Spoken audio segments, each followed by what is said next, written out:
Hi, I'm Quentin Hill, your host for the Fashion District. I'm here in Arlington, Virginia, Pentagon City Mall for the Auditions for America's Next Top Model. This is the first year that men are ever allowed to audition for the show. So it's a very exciting time, not only for men, but for the fashion scene here in DC. As you can see behind me, we have tons of models lined up to audition. We're gonna have the opportunity to speak to some of these models and also some of the judges. Again, it's a very, very exciting time here in DC for fashion, and let's see what DC has to offer.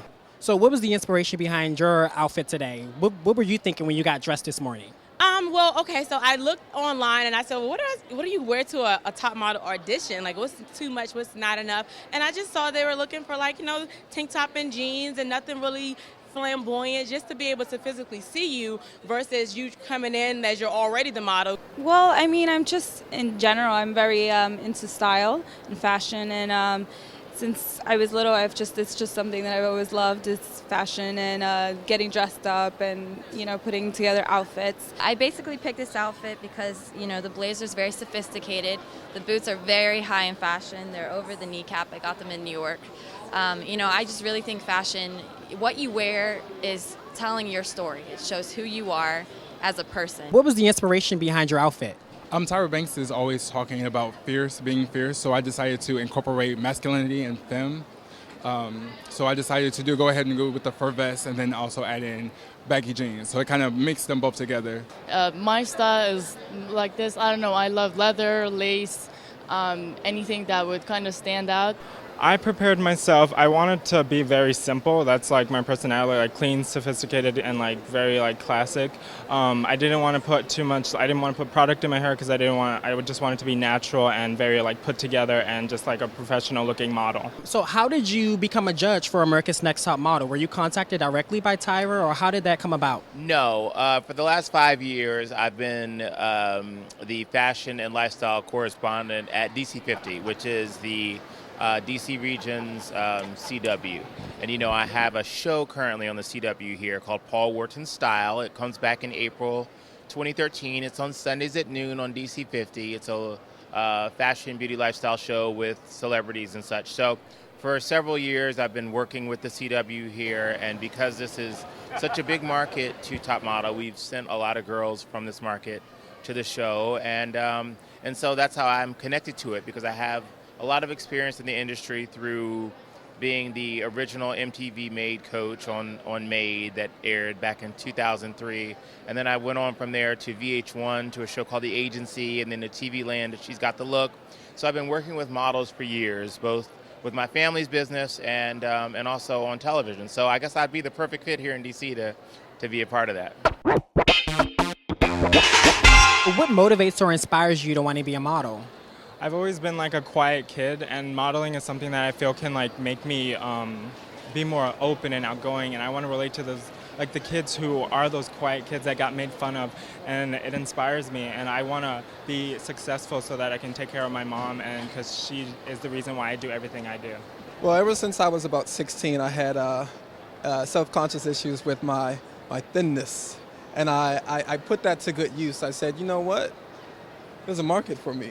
I'd have to say my friends and family. I'm always wanting to make them proud, and they've always pushed me to do something like this. Do you think it's possible to have a successful modeling career in the DC area?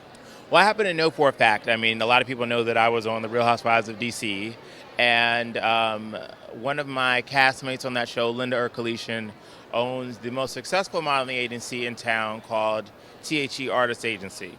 So I know the kind of work that they're booking, and I know that there are models that are making a serious living over at THE. So there is a thriving modeling industry here, and you can be successful, and you can support your family and, make a lot of money as a model in this market. So the answer to your question is yes. I think that you can have a successful modeling career in DC for sure. There's a big city. There's a lot of opportunities. Like I said, there's a lot of fashionable people and a lot of influential people. You look at Michelle Obama. She's a fashion icon. Being so small of an area, you definitely have to know how to network yourself. It's all about networking. So you do have to get out every once in a while and travel to meet new people, make some connections. And even though you're based here in DC, there's lots to do here. You just have to know the right people.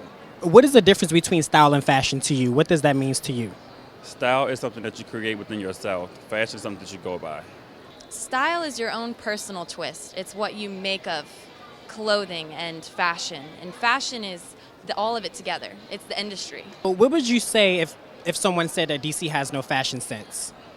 They must never have been to this city. And so many people would want to come here just because of the fashion. I mean, I remember in college, they would say, oh man, everybody from DC has their own thing going on. And that, for me, it was comforting because it was to say that no one person necessarily looked the same way. I would say I would totally disagree. I would say DC is a big melting pot. It comes different people from everywhere. Like myself, I'm from California. I've met people here from New York. I think DC brings different things from everywhere. I would say that it varies because people have their own styles, and some people have it in high fashion, some people have it as swag. I do see myself staying here in DC if I do get a modeling contract, or if I do win America's Next Top Model. It's a great opportunity to raise awareness of fashion here.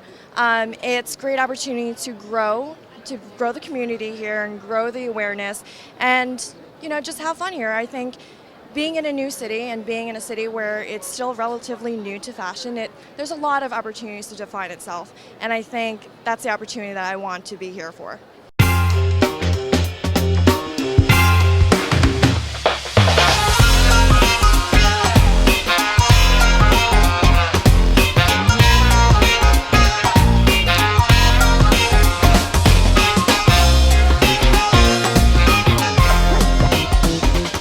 So how did you break into fashion and doing modeling, coaching, and things of that nature here in DC? Well, when I was a kid, my mom owned a modeling agency called New Model.